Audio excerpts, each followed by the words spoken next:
अमरावती जिले के सामने आए फर्जी शिक्षक भर्ती घोटाले को लेकर विधायक प्रवीण तायड़े ने सोमवार को विधानसभा में सरकार को घेरते हुए तीखा हमला बोला। उन्होंने कहा, ये भर्ती प्रक्रिया शिक्षा व्यवस्था को गुमराह करने वाली है और इसमें शामिल हर दोषी पर सख्त कार्रवाई होनी चाहिए। उन्होंने मांग की कि इस मामले में पूरी जांच रिपोर्ट विधानसभा में पेश की जाए और उसमें शामिल संबंधित अधिकारियों की जवाबदेही तय की जाए। तायड़े ने यह भी कहा कि कार्रवाई सिर्फ फर्जी शिक्षकों पर ही नहीं बल्कि उन्हें संरक्षण देने वाले अधिकारियों पर भी होनी चाहिए। विधानसभा में उनकी इस सख्त और स्पष्ट भूमिका वाले भाषण से वातावरण काफी गर्म हो गया था। उन्होंने सरकार से इस मुद्दे पर तत्काल जवाब देने की मांग की है।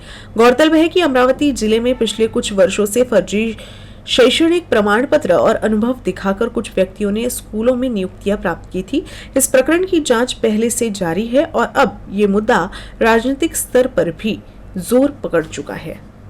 माझा प्रश्न तत्कालीन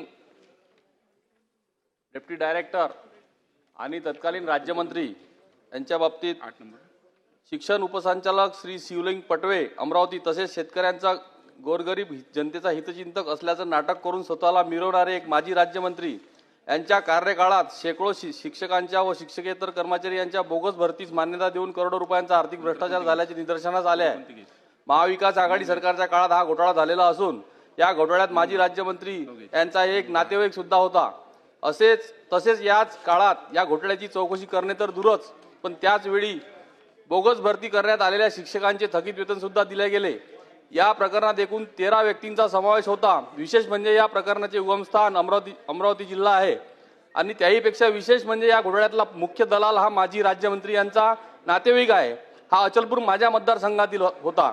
याच मतदारसंघातील दलालाने अनेक शाळांना गैरपद्धतीने अल्पसंख्याक दर्जा मिळवून दिला व माजी राज्यमंत्री यांच्या नातेवाईकाचा म्हणजे या मुख्य दलालाचा दर्जा मिळवून देण्याचा रेट हा 10 लाख रुपये होता। श्री शिवलिंग पटवे शिक्षण उपसंचालक अमरावती यांच्याच काळात अमरावती इथून संपूर्ण विभागात तसेच नागपूर विभागात या बोगस शिक्षक भरती घोटाळ्याची बीज अमरावती इथून पेरल्या गेली।